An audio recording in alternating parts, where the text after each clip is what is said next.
going to get started.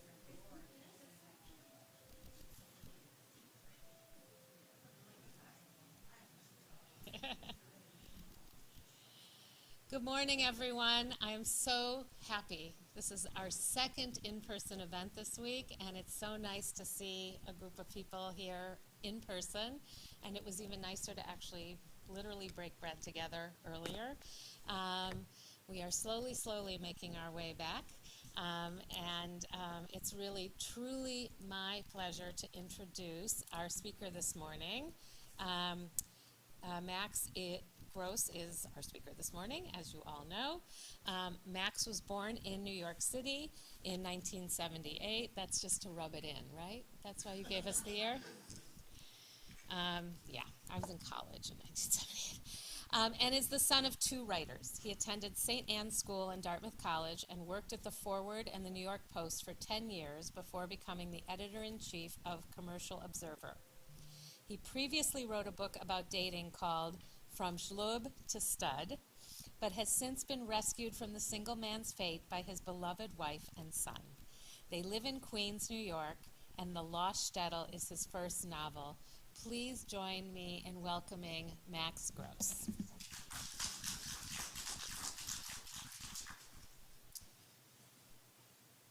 Thank you, Lori. Thank you, Rebecca. Thank you, Michael Kaufman. I don't know if he's in here for driving me this morning. Thank you, Christine, at the book stall. Thank you so much for coming here today. I can't tell you how excited I am to be here. Second event for you guys, the second of this week. It's the second event for me for this book. The Lost Shtetl came out about a year ago in hardcover. The paperback was released earlier this month, and I was not going to lie, I was a little disappointed that I wasn't able to do a proper, tour and see people. And it was sort of my fantasy that I would get to travel the world and go to book events like this one, and be able to see a new city. Yesterday, according to my iPhone, I walked 6.8 miles in Chicago, so that was well more than my 10,000 steps. So, but like a lot of things in life, the virtual reordering of things came with advantages as well as disadvantages. It's true until now I haven't been traveling, but I sort of did. I've been on calls with book clubs in Missouri and Indiana and Los Angeles, and next week I'm going to be going to Toronto virtually. And it's something that couldn't have been done without the benefits of Zoom and everybody, working together. And I couldn't have known this, but that's sort of one of the themes of my book, The Lost Shtetl. One of the things I was writing about was the lure of nostalgia versus the lure of progress and technology, and the advantages each one affords and the negatives and the setbacks of each one. So I guess it fit in the times we're in. Today I'm going to talk a little bit about the book, the background, what I was trying to achieve, and leave some time for questions from anyone here today.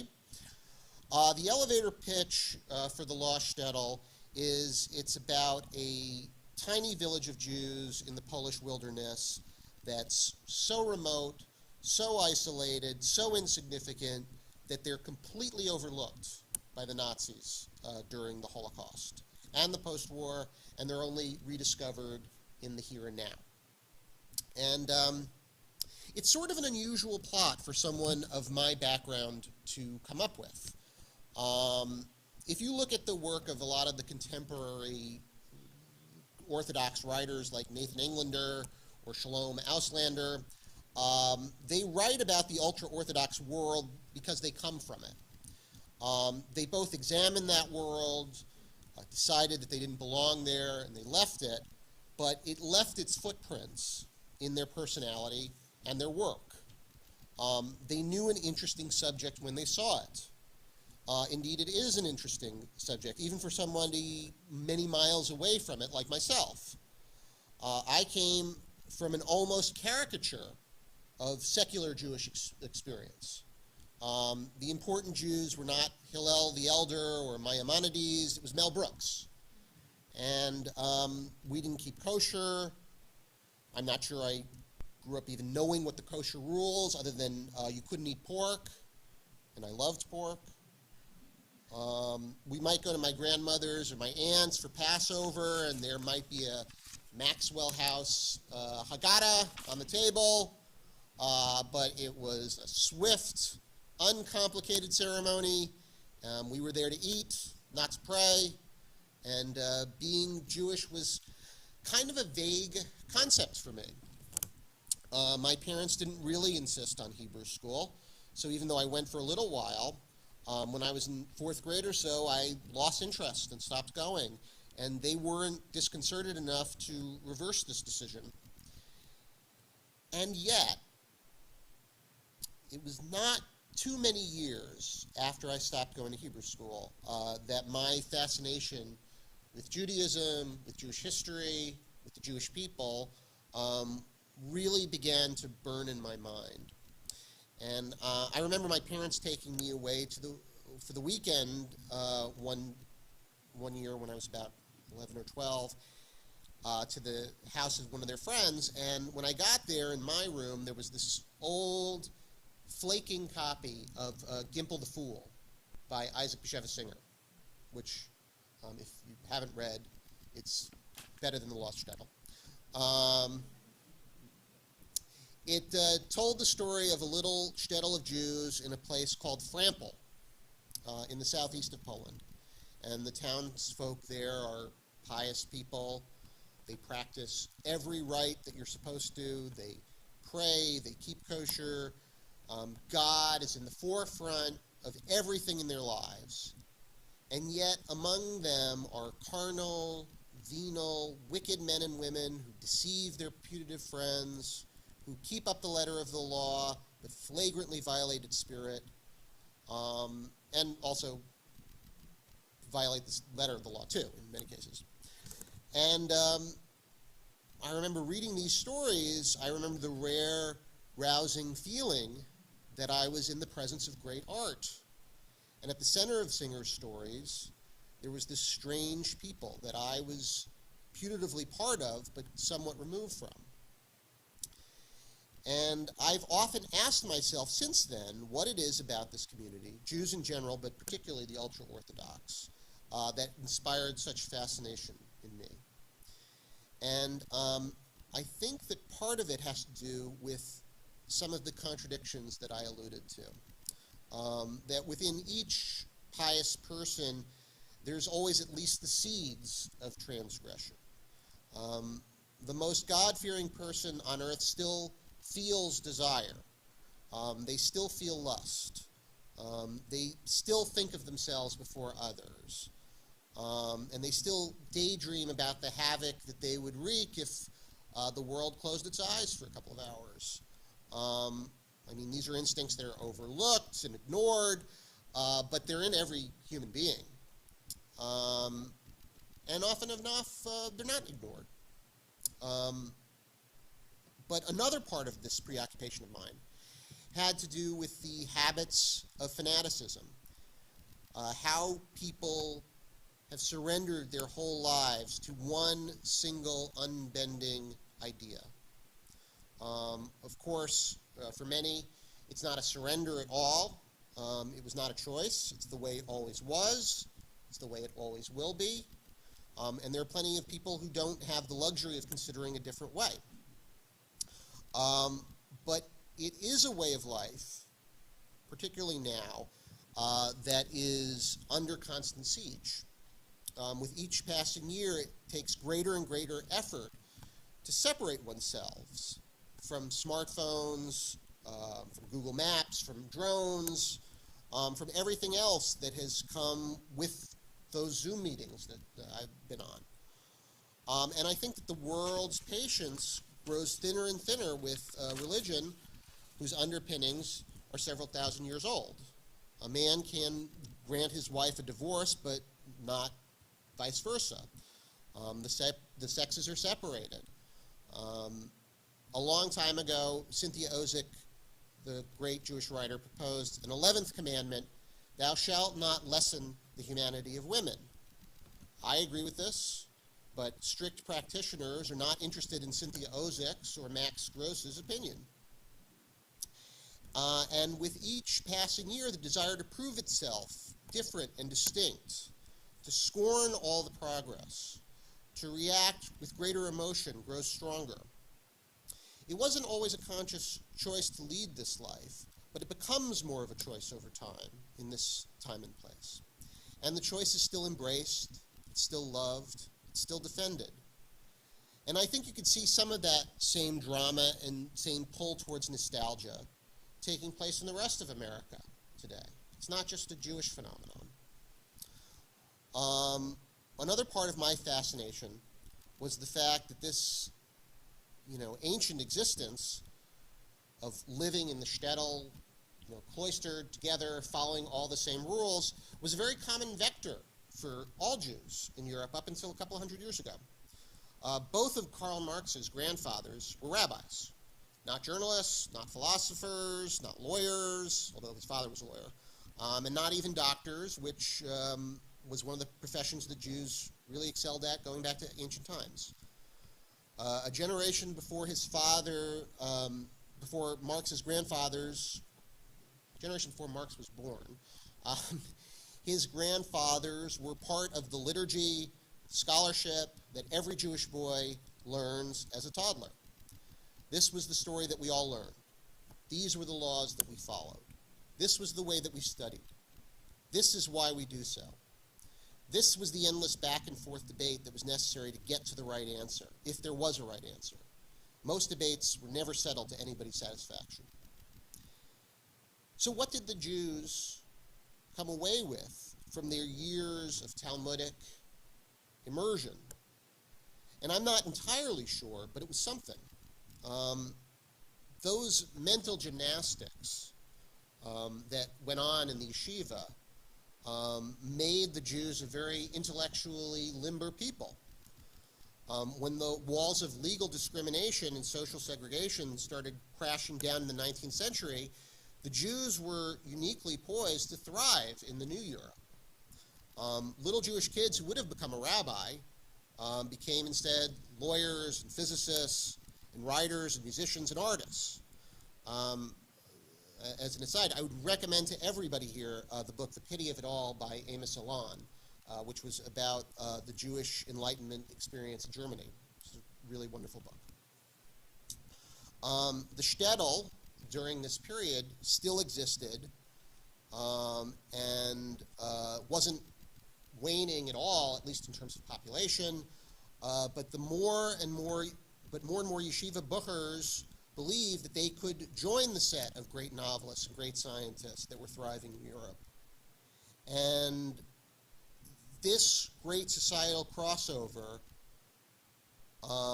abrupted endly in the single greatest catastrophe to befall any people. The shtetls that were scattered all over Eastern Europe were mercilessly snuffed out forever and ever. In World War II, Gimpel the Fool's little village of Frampel, which is a real town, saw 90% of its buildings destroyed by the Luftwaffe in 1939. I was born 33 years after that tumult came to an end. I was born in New York City to a pair of writers. I grew up in Brooklyn. I went to private school, which was called St. Anne's. I should add, I think Lori mentioned it, even though there wasn't really a religious component. And I never experienced any anti-Semitism. And to a certain extent, I think of myself being a little like the town of Kruskal in my book, almost comically lucky in my fate. It was the fate of American Jews, those of our ancestors with the intuition and the drive to leave Europe before things turn sour, have had the most glorious, the most lucrative, the most intellectually stimulating, the most accepting period in Jewish history. We flourished as never before, and all the terrible things that happened in Europe to our cousins seem so distant. But for many of us, what happened across the ocean was also a constant source of obsession. No serious person thinks of anything else, the German writer W.G. Sebald said, and I think he's largely right. After college, I moved to Arad, Israel for a year, which was the kind of radical immersion that I needed to make up for leaving Hebrew school. I talked to a lot of professors there about what it means to be Jewish, why the Jewish story was so compelling, and how to live as a Jew. And one professor who taught at Hebrew University said something very interesting to me. He said that the Jewish people were formed in Sinai. Historically, he didn't believe that every pre-Sinai Hebrew who had wound up toiling as a slave in Egypt and escaping under Moses had necessarily been a child of Abraham and Isaac. But something happened to them when they wandered the desert in Sinai. Everyone who experienced that was initiated into the tribe. It was a shared experience that forged them into the Jewish people. It was a watershed moment. And in the modern period, I think the most obvious other watershed moment where things really changed in terms of our view of being a Jew, in terms of being a human being, was the Holocaust.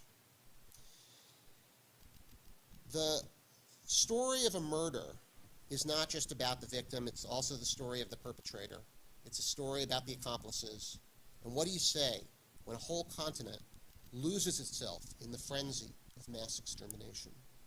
What does it say about a nation? What does it say about mankind? It becomes a lot more difficult after the Holocaust to believe in the goodness of people. It boded not just the extinction of the Jew from Europe, it also arguably killed Christianity in Europe too. And the biggest question, which of course is unanswerable, is why? Why did a nation as advanced, as cultured, as sophisticated, as enlightened as Germany allow itself to run amok? Why did it give in to its most pagan, basest instinct? Why did so many nations agree to let this happen, if not actively aid the effort? I'm certainly not sure. But while this happened, in my mind, there was a little town that remained happily undisturbed in its sleep. And this was the town of Kreskel that I described. It's a little like a lost tribe of Amazonian Jews, or Yiddish brigadoon. The story takes place now. The town is suddenly rediscovered, and there is this splash of frigid water that hits them. Everything about the world outside their town is completely different. Medicine is different. You didn't die of a heart attack at 43 anymore. Transportation is different. Going from Krakow to Paris can be accomplished in a couple of hours, and it used to take weeks. Communication is different. You didn't have to send a letter to some untrustworthy courier and hope for the best if you wanted to speak to your brother in Moscow. You picked up the phone. Better yet, you sent a text. Who the hell wants to pick up the phone? The Jews returned to Israel, formed a government, and now have a state of their own. This is the stuff of fantasy from 100 years ago. Who would believe any of it who would believe any of it actually happened? So, how do the Jews of Kreskel react to this? In a lot of different ways, actually.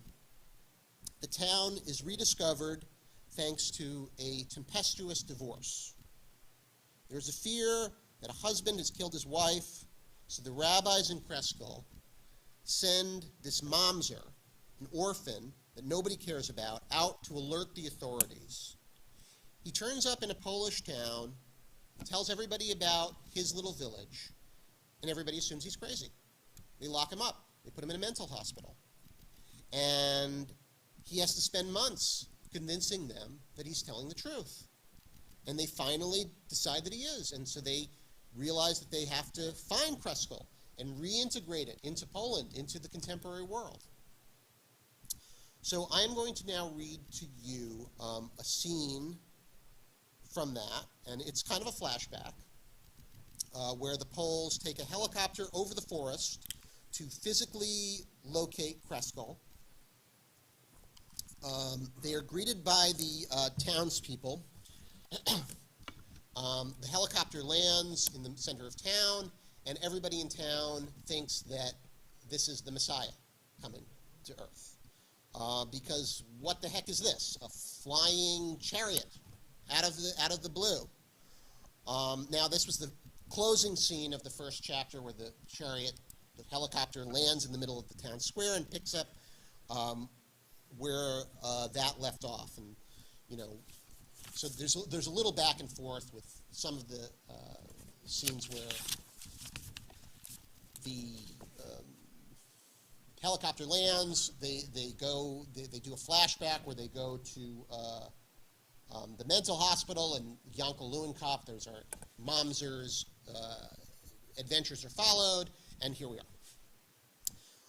So at this point, the people at the hospital have decided, okay, he's telling the truth. It was agreed that calling the police would be an unnecessary complication. Nevertheless, phone calls to the Voivodeship's office should be made the same day. Now that it was established that Kreskel was a real place with real inhabitants, these matters needed to be attended to urgently. Dr. Babiak took it upon herself to make the first call to the governor and felt silly explaining it to the administrator who answered the phone. There's a secret shtetl filled with Jews which survived the war, Dr. Babiak said when she was asked what the call was about. There's no danger so far as we know. They're all living just as they always did, but we thought we should tell somebody about it. The other end of the line was silent for several moments before the secretary spoke. What's a shtetl? And while the hospital spent months dithering to and fro, the wheels of government moved surprisingly rapidly. Several deputies called back, and the governor himself got on the phone a few hours later. He apparently believed that this little village had the potential to become a big media story, a modern-day brigadoon, if you will, and everyone should be prepared. An elderly Yiddish translator was summoned from Warsaw, and several government officials descended on Our Lady of Mercy Hospital to interview the various parties involved. When they were satisfied that no hoaxes were being pulled, it was agreed that the government had a duty to visit Kreskel and welcome it to its rightful place in contemporary Polish society. The only thing left to do is actually locate Kreskel, said Raymond Sikorsky, the slight, middle-aged official the Voivodeship had sent to Our Lady of Mercy. We will take a helicopter over the forest tomorrow. The helicopter took off from the outskirts of town and landed in the center of Kreskel the next day, and Yankel, who had left town as an expendable, acceptable loss in the course of finding the truly important people, was suddenly thrust into a heretofore unimaginable position of authority and wisdom. The people of Kreskel had gathered in a crowd the size of which Yankel had never seen before. They stared in stupefaction. They wept. And for the moment, Yankel was as puzzled as the Gentiles. Then he heard one of the townsfolk look at the translator and cry, "Moshiach." The throngs followed suit, shouting, "Moshiach, Moshiach, Moshiach," over and over.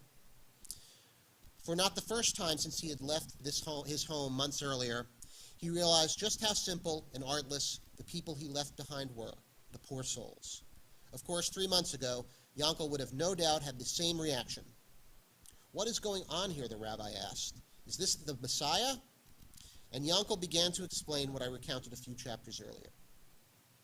After the initial shock had worn off somewhat, it was decided that the succeeding business should be conducted in a less public setting. "Who are these people?" Rabbi Sokolow asked Yankel, and after the trio had been trotted into his study and examined by the old and esteemed of Kreskel. The younger and less educated were crammed into the Rabbi Sokolow's hallway, each with their ears pointed to the rabbi's oak door, eager to hear the miraculous news for themselves.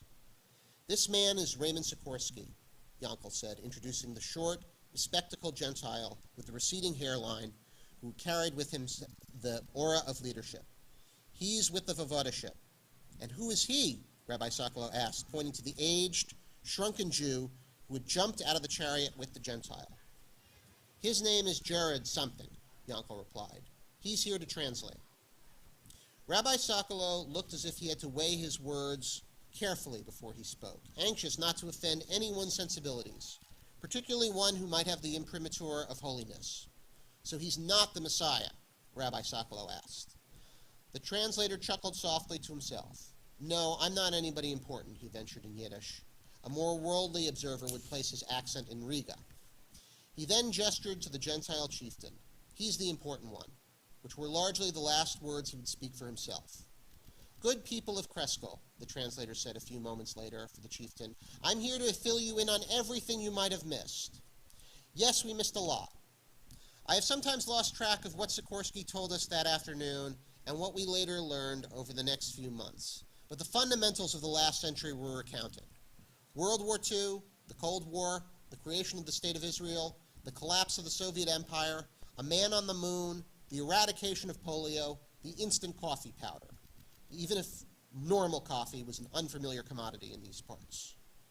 When Sikorsky spoke about World War II, he was determined that we would not be left with the same doubts as Yankel Lewinkov. He produced 11 photographs, which he placed on the rabbi's wooden desk for each man to examine for himself. Millions died, the Gentile explained, pointing to a glossy black and white image from Babi Yar, Auschwitz, and Treblinka. Poland was almost completely cleansed of Jews. As he said the word cleansed, the Gentile's face changed color, as if he had accidentally said something impolite. We all nodded, respectfully, but I still don't think anybody truly understood the magnitude of what he told us, except perhaps Rabbi Sokolow and Rabbi Katznelson, who lingered over the photos longer than the rest. This was, of course, only the beginning of Poland's troubles, the Gentile said, through the voice of his translator. For the next 50 years, we would live under the yoke of the Bolsheviks. And with that, he proceeded to tell us a condensed version of how Poland, from 1940 until the late 1980s, abided according to the whims and dictates of their neighbors to the east, and how cruel and unfair life was in those years. The Gentile was somewhat more animated, talking about the Bolshevik calamity than the German one. He told us how the Bolsheviks had taken over the chess clubs and the local sports clubs, and how they printed phony propaganda sheets dressed up as newspapers, and how even after neutering their political rivals, they still had to steal elections rather than win them honestly. And I suppose if anybody had a clue as to what a Bolshevik looked like, or what the term meant, we might have run screaming at their very mention. Naturally, the names that the Gentile sprinkled his talk with, Vladislav Gomulka and Witold Pilchecki, were forgotten almost as soon as they were spoken. But a visitor should be allowed to say his piece. Rabbi Sokolow didn't even interrupt to ask him if his wife couldn't perhaps offer the man a glass of tea. We had questions, hundreds of them, and I'm a little embarrassed to admit now they were mostly limited to the contraption sitting in the center of our town. Nevertheless, the Gentile patiently explained what he knew about air travel. I don't know much about the mechanics of how a helicopter works, he declared, after he had given us an abbreviated history of two Americans named Wilbur and Orville Wright, a discontinued airline called Pan Am, and a fearless pilot named Lindbergh, who was not Jewish, despite the fact that Rab David Levinson said it sounded like a Jewish name. But I can tell you that it is not magical in any way. I can assure you of that. Not magical. Nobody believed him. Now, said Rabbi Sokolow, almost as if it were an afterthought, what's this business Yankel said about the Messiah coming back to earth and the Jews returning to Israel? As he said this, we all turned to the boy in question, whose face reddened. Shortly after the Polish government became interested in Kreskel, the doctors informed Yankel, with more formality than he was accustomed to, that now that they had discovered evidence of Kreskel's existence, they took it on good faith that his story must be more or less true, and he would be returning to his hometown shortly. When will I go back? He asked Dr. Babiak. She shrugged. Tomorrow, maybe the day after. Yankel was frightened by the immediacy of this. He said nothing at first, but after several hours of meditation, he wondered if it wasn't too late to withdraw his request to leave the hospital. He wants to leave the hospital at a certain point, but anyway. Not that he didn't still think that the stories of mass slaughter sounded outlandish. When Yankel first hears about the Holocaust, he doesn't believe it. But the doctors who had been looking after him, most of them anyway, were honest people who looked genuinely hurt when he said that he didn't believe their tales about World War II. He liked things in the ward, where the climate was cool, even in the middle of August, where the bed was both firmer and softer than any he had ever slept on, where unpolluted water came gushing out of the faucet with a simple turn of the knob, and where everyone cared for his well-being. Maybe they are all crazy, Yankel said to himself, but does it really matter? It was shortly after he had come to these realizations that he was led almost by accident to the topic of Israel and David Ben-Gurion. None of the psychiatrists at Our Lady of Mercy had ever reached the propitious postscript in their retelling of the Holocaust. Perhaps they were too beguiled by Yankel's skepticism. Maybe the expanse and sweep of history exhausted them. It's possible that they thought that if this young man was dubious of the wholesale slaughter of Jews, how could he possibly be expected to believe that a scrounging, scraggly group of refugees fought off a half-dozen Arab armies to achieve the historical realization of their race? Either way, when Sikorsky arrived at the hospital for his interview with Yankel, he casually mentioned that the American and Israeli ambassadors would no doubt want to meet him, and Yankel didn't have a clue what he was talking about. "What do you mean, Israeli ambassador?" Yankel asked. "The Israeli ambassador, Jerusalem's man in Poland. I don't understand." And after Sikorsky realized that nobody had bothered to tell Yankel that the Jews had returned to their ancestral homeland, he took it on the duty himself. "The exile is over?" Yankel asked, incredulous. Sikorsky pondered this question for a moment. "Yes," he finally said. "Some Jews prefer exile, but they can return anytime they like." When did this happen? Very briefly, Sikorsky explained the bare-bones story of David Ben-Gurion, the Irgun, the 1948 War of Independence, and the subsequent wars and skirmishes Israel had been involved in ever since. "It sounds as if this man, Ben-Gurion, was the Messiah," Yankel declared. Sikorsky sat unmoved for a few moments. "I suppose."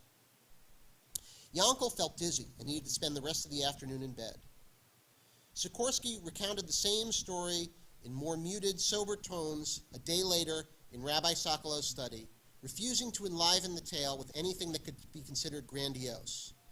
He merely told us that the Jewish Agency, something he never really defined, bought up empty plots of land in the 1920s and 30s. He recounted the can-do spirit of the Russian and Ukrainian Jews who had settled together in kibbutzes on barren swamps and marshes, that they had spent their lives draining and turning into farms. How the Jews had terrorized the British administrators of the land and made a successful appeal to the UN before fighting off invading Arab armies. No one knew what UN meant either, but nobody wanted to interrupt. "So Jerusalem is in the hands of the Jews?" one of the elders asked. "Certainly. What about the Wailing Wall?" "Yes." The elder almost looked embarrassed by his next question, as if he were trespassing a little too deep into fantasy. He fell silent for a few moments before he decided he could no longer resist. "Has the temple been rebuilt?" For the first time, Sikorsky looked as if he didn't know the answer. "I'm not sure," he said. He asked the translator if the temple had been rebuilt. "No." A short-lived sense of disappointment draped over the room. It didn't last, however. Even if nobody uttered the word Messiah throughout the rest of the afternoon, we could see how Yankel made the connection. Few in attendance could feel doleful about much of anything.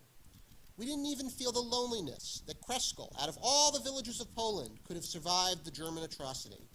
Rather, the mood was celebratory. Although the Rebbitzin and the rest of the women of Kreskel had been excluded from this meeting, they sensed the good news in the air. The wives and mothers all spent the day around dining room tables and asked one another, "What do you think is going on?" And they all arrived at the same conclusion. Whatever it was a miracle. The only disquieting moment came toward the end of the afternoon. "I'll be back in 2 days," Sikorsky said, as the daylight began to wane. "Then we'll discuss your future here." The words sounded vaguely unsettling. "What do you mean?" asked Rabbi Katznelson. "What is there to discuss?" "There's much to figure out," the Gentile said simply. "This town is important. It is an important part of Poland going forward." "Why can't we discuss it now?" asked Katznelson. "It will take a long time to go through everything," Sikorsky replied. "I'd come back tomorrow and tell you about it, but the weather is supposed to be crummy, and I'd like to get an update to my colleagues back in Warsaw about our encounter today. It would just be better to wait till Thursday." And with that, Sikorsky and his translator thanked those who had assembled in the rabbi's study, shook hands with Rabbi Sokolo, and walked briskly through the town, past the throngs of onlookers, and flew back to wherever he hailed from. The only thing he left us with was Yankel Lewenkopf. Of course, Nobody had known what Sikorsky meant when he said that the weather was supposed to be crummy. The word he used, brundi, had been translated into schmutzy. More than one person assembled in Rabbi Sokolo's study wondered how this stranger could be so certain that the weather would be bad when there wasn't a cloud in the sky. However, the Gentile had tossed off this pronouncement so casually, as if it was unworthy of additional commentary, that most assumed they had misheard him. But when we woke up the next morning, the sky was black and the rain was pounding down, turning the dirt roads into mud, springing leaks through the roof of the bathhouse, and compelling mothers of our town to keep children home lest they catch cold. And the men who had been in Rabbi Sokolo's study that afternoon felt a shiver run down their spines. One by one, they showed up at Rabbi Sokolo's study and asked the rabbi, what explanation could there be for the Gentiles' predictive powers? He's a wizard, declared Dr. Moshe Abner, adding the flourish of noisily plopping onto a chair in the rabbi's study. He can fly, he can change the weather. He's clearly some master of the occult. He was too cosmopolitan to be a wizard, Rabbi Sokolo implied. Dr. Abner reluctantly conceded that Sikorsky did not resemble your typical magician, but that was what made him so potentially dangerous. I thought you were a man of science, Rabbi Sokolo countered. Since when do you put stock in wizards and magic? And as the day wore on, others came knocking on Rabbi Sokolo's door, eager to offer their own explanations for the Gentiles' correct prediction. Most agreed that he must be a sorcerer who had conjured up the storm to rattle our nerves. You don't think that the flying coach was impressive enough? Asked the rabbi. After Rabbi Sokolo listened to the last of these convoluted theories, he went to his bookcase and examined the literature of Tzvi Hirsch Kovander and Naphtali Ha-Cohen Katz for something concerning the human capacity for flight or for changing the weather. He couldn't find anything. When the downpour had not let up by that evening, Rabbi Sokolo decided that he would need a better theory than the ones preferred. So he summoned Yankel into his study. That is all I will read for today. But I welcome your questions.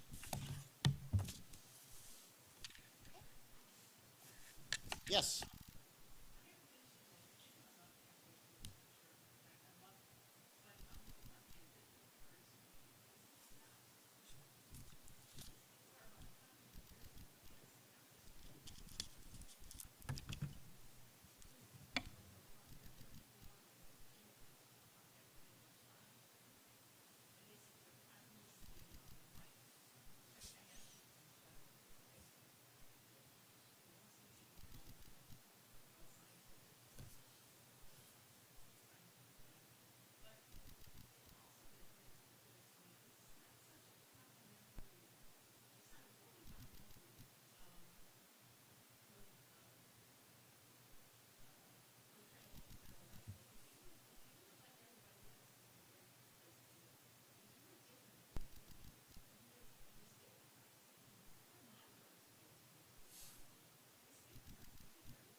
So the question is about research that I had done of shtetl life, but also sort of my portrayal of the shtetl and how there were negative aspects, there were some other aspects that were, that they were even more primitive than some of the other shtetls in Eastern Europe.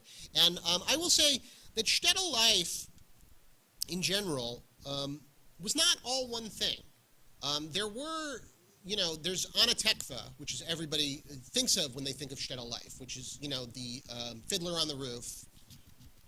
And that was a pretty, excuse me, primitive portrayal of life in the shtetl, where so many, of the advancements, which were there, I mean, it's not as though that was not there, had sort of missed,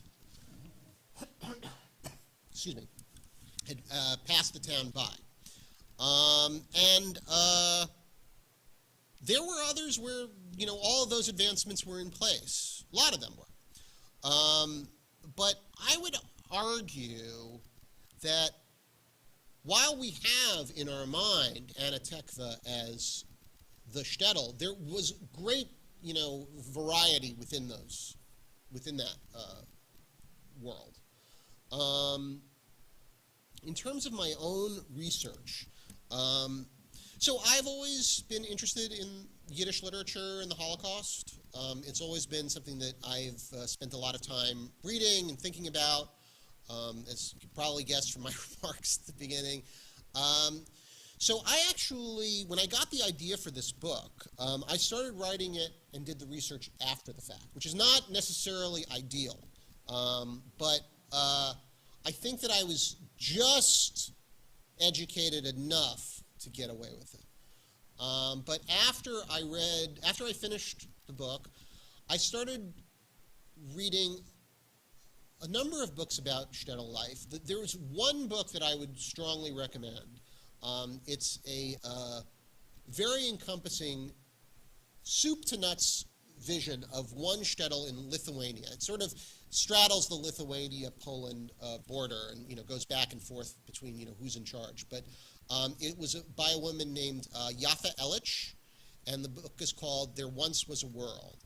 And it's one of the it's a fascinating dive into life because it talks about really every aspect of life, from matchmaking to agriculture to commerce and what the marketplace is like, and the relationship to the Gentiles and the relationship to the government, and all the questions that I had that I needed to fill in were there in that book. But I think a lot of it came from just reading Shmuel Agnon and Isaac Bashevis Singer and Chaim Grada and a lot of these great Yiddish writers that were publishing. And look, I will also say that Shalom Aleichem and Tevye the Dairyman stories about Anna Tekla. I think that life in those towns is not quite as sweet as we think of. We think of Molly Pecan going doddering back and forth from, I'll get you the nice husband, and everybody's happy and whatnot. But Anna Tekla has problems. There are, there's questions of divorce, there's questions of conversion, there's questions of, murderous pogroms. There are all these things that do sort of cast a shadow on Anna Tekla's existence. I will say that the one thing about Anna Tekla that is a little different from my portrayal is I feel like everybody's intentions in Fiddler on the Roof are very noble. And it's one of the things that I think is very important is that to try to address people honestly. That I do think that there are people who were in some of these towns. There were the thieves, and there were the whores, and there were the all sorts of scoundrels and cads who did live in that universe and obeyed certain parts of the law and disobeyed other parts of the law. So I sort of wanted to portray that in my and that's sort of the reason why there's some ugly characters in the book.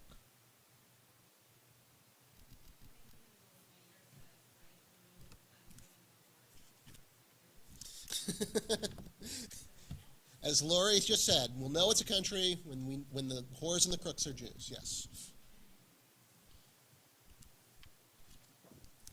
Any other questions? Yes, Barbara.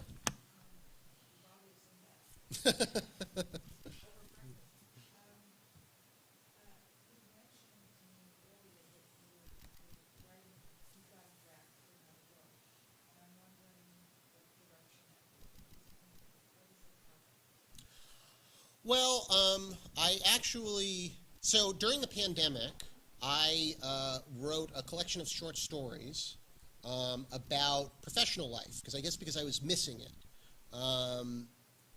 And I gave it to my agent, who said to me, short stories don't sell. I'm not even going to try to send this out. So there's that. And about a little bit less than a year ago, I came up with an idea, which I'm gonna hedge a little bit in terms of the subject, but it's kind of a children's book slash young adult book slash something along the lines of a Roald Dahl, which I think is a good premise. And my agent said, you shouldn't be writing children's books. You should be writing another novel. Let's focus on that. So I actually did finish a draft of that one. We'll see what he says when I send him the actual finished draft. But I have two other ideas for books that I've also been tinkering with and created some outlines for. Both of which are not, one of which takes place in America and one of which does take place in Eastern Europe, but not Poland. But it's the one that takes place in Eastern Europe is a good plot, but it will require some research. So I actually do have to do some reading before I can really progress. Yes? What would you do for the year in Israel with India and the background to your writing these books? Well, so this was a long time ago. This was more than 20 years ago that I was in Israel. It was right after college, and I'm sorry? That's nothing. All right, sorry. 20 years is long for everybody. Come on here, people.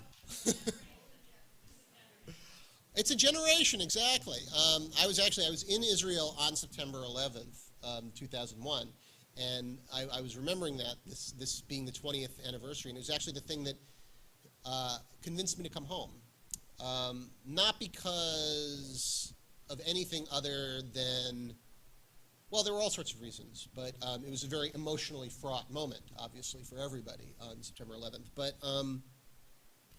I went to Israel after college, largely for personal reasons I had finished college.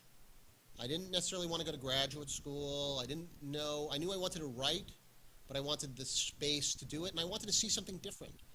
I'm a very big believer that, the best way to be a writer is to meet other people and talk to other people. And it's one of the reasons why I became a journalist. A lot of writers I know, or a lot of writers who do go into like selling novels, they do teach. They go to graduate school, and they go to find a university, and they find their little cubby, and that's their spot. And I always thought it was more interesting to really put my feet on the ground elsewhere. And Israel, it was a very different time than when I planned on going. Like, it was in the middle of the peace process, and it was, everybody thought, okay, we're going to be getting towards a complete normalization of life between, I think Israel was talking to Syria at the moment about peace process and stuff like that, as well as Palestinians, as well as everybody else. And it seemed like a very optimistic time to go. And I went a month after the Intifada started, but it became a very fraught time to go. And it was very formative to me, because you saw people in a very, very different way of life than in America, which has since gone through war and has since gone through a lot more tumult. But it felt like a very interesting place to really speak to people and find out their stories, and not take for granted that I could know it just from reading about it. So I think that was a very valuable experience for me. And also, Israel is a small enough country that you could go there and really get acclimated to the culture in a year. There are countries that are huge. Like America, you could never, know all of America in a year. I don't know all of America now. And, whereas I went to every major city in Israel and spent time there, and made friends there, and lived an Israeli life to a large extent of being knowing the bus system and knowing the grocery system and how much I should be charged for this, and arguing with people to get my way in the way that nobody does quite like an Israeli.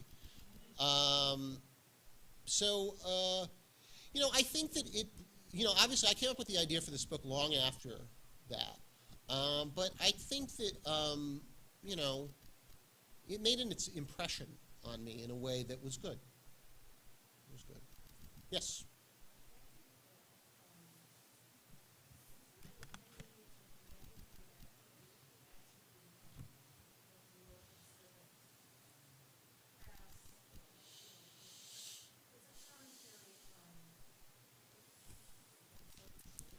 Mm-hmm.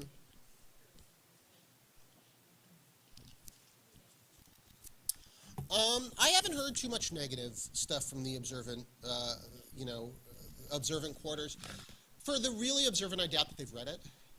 I know that we're trying to get it published in Israel.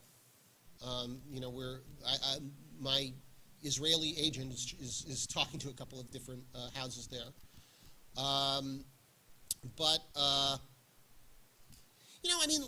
I think it got a great reception from the Jewish press. The Jewish Week, the Forward, a lot of places, Hadassah Magazine, wrote very, very kind things about it. And they're not secular publications by any means. I think that one of the things that I really tried to do, and I think that every writer, it's almost like an actor. You know how an actor, if you are playing a villain, if you, twirl your mustache and you laugh, maniacally at stuff, that's not a good portrayal. It's not a believable portrayal. I think that every writer has a duty to sort of see things as their characters see them. And I tried to portray the characters as true to them as I could. And I think that there were people who were very suspicious of all the progress that's happening, and who really wanted to, continue to live the life that they had found so important to them. And I think that's fair. I don't want to look at it with judgment. And I don't think I portrayed them that negatively. I think there were certainly villains in the book, but I don't think you could really say that, a way of life was wrong as a result of the Lost Shtetl. Yes?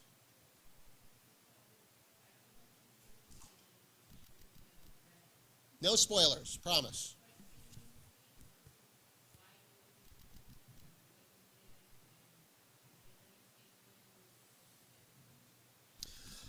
Well, look, I'm a little, I'll say this without spoilers. The biggest takeaway that I would hope that everybody gets from the book, I would hope that people would think about what some of the compromises that I was talking about before mean. I do think that there is great temptation to be nostalgic and to, pull towards, the world that, Kreskel was part of.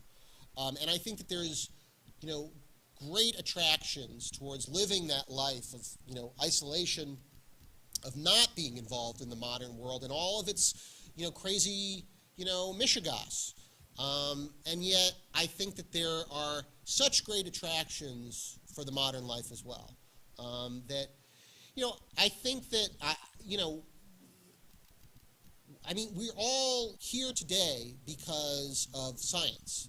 Somebody invented a vaccine that required effort, that required skill, that required training, that required all the things that we knew already they built on to get to this moment that we could all do this. And that's, to me, an unassailably good thing, and a distinctly attractive thing. How could you not want to, embrace that? And I think that the tension between those two things is what I was trying to write about. And does a village like Kreskel, this, yes, it's a piece of fiction that Kreskel existed, what place does it have? Can it survive in a place like that? Those were the questions that I was sort of asking by the ending of this book, if that makes sense. And I hope that didn't spoil anything. I think I was very careful about not spoiling anything. Yes, Barbara. As I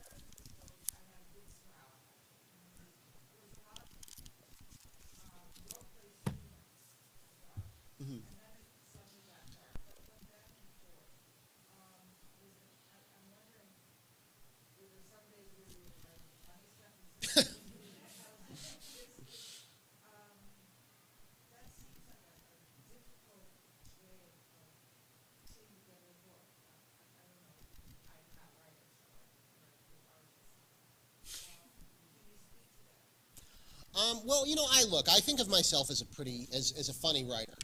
And I always thought that the book was, in the last analysis, comedy. It certainly is about a serious topic. And, there are people who have said, I don't remember the philosopher who said this, that you could only talk about serious things through jokes.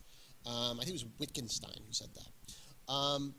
I think, I do consider myself first and foremost a humorist, and I wanted something that was be fun. Like, I think that, one of my personal pet peeves about modern novels is that so many of them are so serious, and it's the thing that I find so annoying about so many books. But I honestly wanted a fun story, one that had a lot of twists and turns, and that could keep you always guessing about it. So that was part of it. I think that I do think that this is a serious topic, and I do think that it's a topic that we haven't fully addressed as a culture, or modernity and the recoil that people naturally have against it. It's a very tricky thing to sort of explain, and the people have been trying to explain it for a really long time, but nobody has been very successful in my eyes. So yeah, it's a serious topic, but I'm telling it through jokes. But it wasn't hard. That's the way I write. That's just the way I operate. Yes.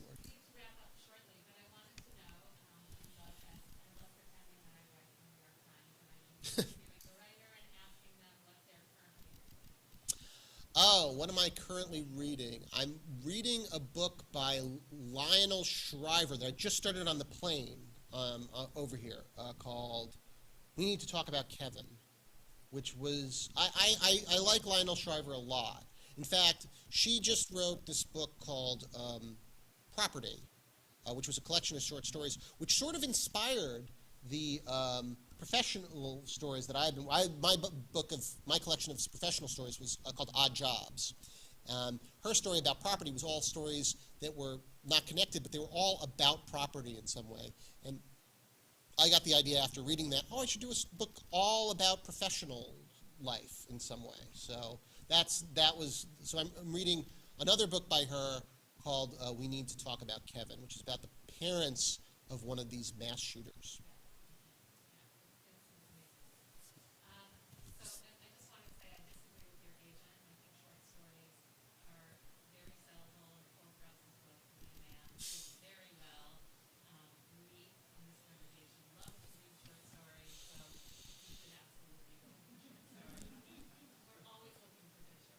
I'm not in charge, Lori, but yes, I agree with you.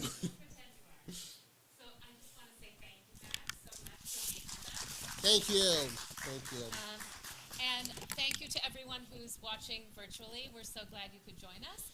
Our partners, the bookstall, are here with copies of Max's book, which you can get signed. So I'm going to have Max go to the back so he can sign books. Thank you all so much for making it feel like we can come back together to learn and celebrate and enjoy. Have a wonderful rest of the day. Stay dry, and we'll see you all soon. Thank you.